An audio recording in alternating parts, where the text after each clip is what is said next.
Hello everyone, मेरा नाम है Tasawwur Ijaz and welcome to 84 video of 3D animation course by 3DX mentor. Last video में मैंने आपको कार्टून कैरेक्टर को परफेक्टली रिग करना सिखाया था और आर्मेचर को मैश के साथ पेरेंट करना भी सिखाया था। आज की इस वीडियो में मैं आपको कैरेक्टर के कान वाली प्रॉब्लम का सोल्यूशन बताऊंगा और मेनली आप ये जानोगे कि वेट पेंटिंग क्या है और इसका ब्लेंडर में क्या काम है।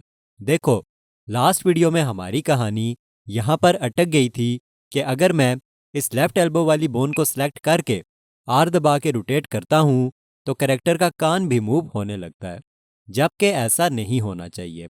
इस कैरेक्टर की इस हड्डी को रोटेट करने पर कान का रोटेट या मूव होना तो बनता ही नहीं है। इसलिए इस प्रॉब्लम को ठीक करने के लिए मैं यहाँ से ऑब्जेक्ट मोड में आया और यहाँ से कैरेक्टर के फेस को सिलेक्ट करके यहाँ से वेट पेंट मोड में आ गया। अब देखो, रिगिंग करते वक्त मैंने इस बोन का नाम रखा था एल्बो एल, इसलिए यहाँ से वर्टेक्स ग्रुप वाली मेन्यू में स्क्रॉल करके मैं यहाँ पर एल्बो एल वाली बोन को फाइंड करूँगा।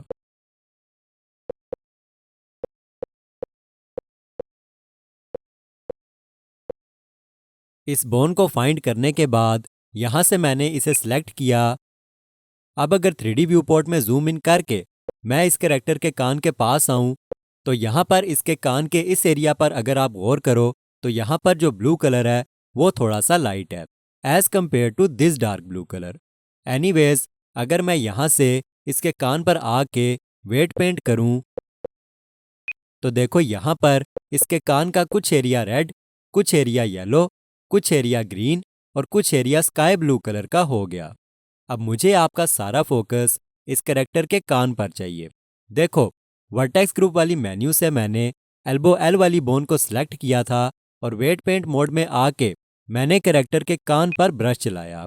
अब ब्रश चलाने के बाद अगर मैं पोज मोड में जाके एल्बो एल वाली बोन को सिलेक्ट करके आर दबा के रोटेट करूंगा तो होगा ये कि कान के जितने एरिया पर यह रेड कलर है वो सबसे ज़्यादा मूव होगा, येलो एरिया उससे कम मूव होगा, ग्रीन एरिया उससे कम मूव होगा, लाइट ब्लू एरिया सबसे कम मूव होगा और डार्क ब्लू एरिया बिल्कुल भी मूव नहीं होगा। चलो अब इसे प्रैक्टिकली करके देखते हैं। यहाँ से मैं ऑब्जेक्ट मोड में आया और यहाँ से आर्मेचर को सिलेक्ट करके पोज मोड में आ गया। अब यहाँ से एल्बो एल वाली बोन को सिलेक्ट करके आर दबा के रोटेट किया तो देखो कान पहले से भी ज़्यादा मूव होने लगा।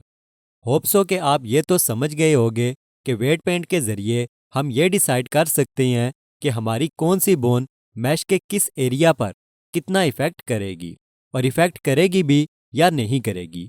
वेट पेंट करके अगर रेड कलर कर देंगे तो इफ़ेक्ट करेगी और अगर ब्लू कर देंगे तो इफ़ेक्ट नहीं करेगी। अब देखो, मैं ये चाह रहा हूँ कि ये एल्बो एल वाली बोन इस कैरेक्टर के कान पर बिल्कुल भी इफ़ेक्ट ना करे, इसलिए मैं यहाँ से ऑब्जेक्ट मोड में आया, कैरेक्टर के फेस को सिलेक्ट करके वेट पेंट मोड में आया और क्योंकि मैं एल्बो एल वाली बोन के इफ़ेक्ट पर काम करना चाहता हूँ इसलिए सबसे पहले तो मैं ये चीज़ देखूंगा कि वर्टेक्स ग्रुप वाली मेन्यू से मैंने एल्बो एल वाली बोन को ही सिलेक्ट किया हुआ है ना। तो देखो, यहाँ पर मैंने एल्बो एल वाली बोन को ही सिलेक्ट किया हुआ है, लेकिन मैंने अभी इस कैरेक्टर के कान को ब्लू करना है, इसलिए यहाँ से मैंने इस आइकन पर क्लिक किया और यहाँ से सब्ट्रैक्ट वाले ब्रश को चूज़ कर लिया। जब आप ड्रॉ वाले ब्रश का यूज़ करोगे तो रेड कलर होगा और जब आप सब्ट्रैक्ट वाले ब्रश का यूज़ करोगे तो ब्लू कलर ऐड होता जाएगा। एनीवेज, यहाँ से सब्ट्रैक्ट ब्रश को चूज़ करके मैं कैरेक्टर के कान को डार्क ब्लू कलर का करने लगा। स्क्रीन पर देखते जाओ और मुझे फॉलो करते जाओ। याद रहे कि कैरेक्टर के कान को आपने 100% डार्क ब्लू कलर का करना है।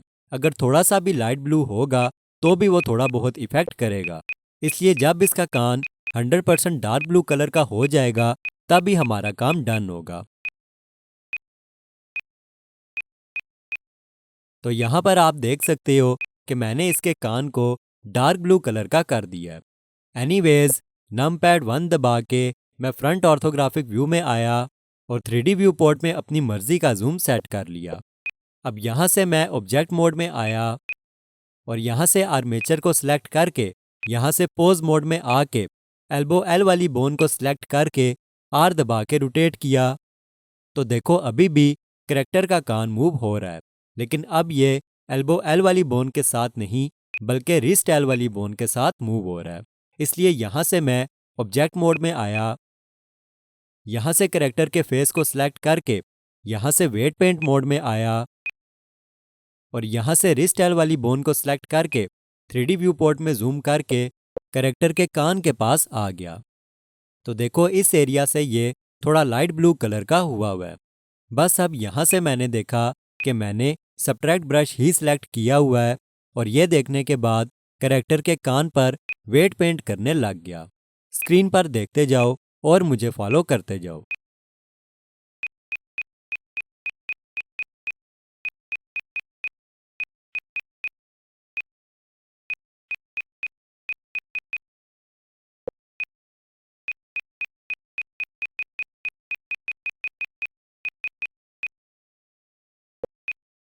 आफ्टर दिस नमपैड 1 दबा के फ्रंट ऑर्थोग्राफिक व्यू में आया, यहाँ से ऑब्जेक्ट मोड में आया और 3D व्यू पोर्ट में अपनी मर्जी का जूम सेट कर लिया। अब यहाँ से आर्मेचर को सिलेक्ट करके यहाँ से पोज मोड में आया और अब अगर मैं एल्बो एल वाली बोन को सिलेक्ट करके आर दबा के रोटेट करूँ तो देखो अब इस करेक्टर का कान मूव नहीं हो रहा और सब कुछ सही है। एनीवेज, आर्मेचर का यूज़ करके करेक्टर को रिग करने वाली वीडियो देखने के बाद और ये वाली वीडियो देखने के बाद अब आप ये सोच रहे होगे कि ये काम तो बहुत मुश्किल है। अगर हमने कोई ऐसी वीडियो बनानी हो जिसमें हमारे पास 3 या 4 करेक्टर्स हों, फिर तो हम उनकी रिगिंग और वेट पेंट करने में ही सारा टाइम लगा देंगे। तो मेरे दोस्त, ऐसा बिल्कुल भी ना सोचो, क्योंकि एनिमेशन सिखाते वक्त मैं आपको एक ऐसा तरीका बताऊंगा जिससे आप सिर्फ 1 मिनट में करेक्टर को रिग भी कर पाओगे और सिर्फ 1 मिनट में आप करेक्टर को एनिमेट भी कर पाओगे। लेकिन ये बात सुनने के बाद ऐसा ना करना कि आप इन दोनों वीडियोस को हल्का ले लो और इनकी प्रैक्टिस करो ही नहीं। करेक्टर को अच्छे से एनिमेट करने के लिए आपके रिगिंग के कॉन्सेप्ट क्लियर होना बहुत ज़रूरी है। इसीलिए मैंने ये 2 वीडियोस बहुत लंबी और डिटेल से बनाई हैं, क्योंकि जब आप कार्टून करेक्टर को रिग करोगे तभी आपको ये क्लियर होगा कि बोन्स काम कैसे करती हैं, कौन सी बोन कहाँ जोड़ने का क्या मकसद है, और अगर कभी किसी बोन का इफेक्ट करेक्टर की बॉडी के किसी दूसरे पार्ट पर पड़ रहा हो तो वेट पेंटिंग के जरिए उसे ठीक कैसे करना है। ये सारे काम आप तब ही कर सकोगे जब आपने इन 2 वीडियोस को अच्छे से समझा होगा और इनकी प्रैक्टिस की होगी। आपका होमवर्क ये है कि करेक्टर को प्रॉपर रिग करने के बाद आर्मेचर के पोज मोड में बोन्स को रोटेट करके देखो कि पोज मोड में बोन्स को रोटेट करने से कैसे करेक्टर का पोज चेंज होता है। अभी तक अगर आपने करेक्टर को परफेक्ट तरीके से एक बार रिग कर लिया और वेट पेंट करके कान वाली प्रॉब्लम को सॉल्व कर लिया, then you are good to go. Animation सिखाते वक्त मैं आपको इस काम का आसान तरीका तो बताऊंगा ही, लेकिन मोस्ट इम्पॉर्टेंट ये जो 2 कॉन्सेप्ट्स हैं इनका क्लियर होना बहुत ज़रूरी है। इसलिए अगर आपको करेक्टर एनिमेशन में इंटरेस्ट है तो इन 2 वीडियोस की बार बार प्रैक्टिस करना, और जब आप इस करेक्टर को ज़ुबानी रिग कर लो तभी इस कोर्स में आगे बढ़ना। मेरी आज की वीडियो में मैंने आपको वेट पेंटिंग के बारे में बताया, ड्रॉ ब्रश और सब्ट्रैक्ट ब्रश के बारे में भी बताया, और मेनली आपको यही सिखाया कि कैसे वेट पेंटिंग के ज़रिए कान वाली प्रॉब्लम को सॉल्व किया जा सकता है। क्योंकि अभी हम रिगिंग को डिटेल से सीख रहे हैं, इसलिए नेक्स्ट वीडियो में मैं आपको रिगिंग के नेक्स्ट टूल यानी कि ड्राइवर्स के बारे में डिटेल से गाइड करूंगा।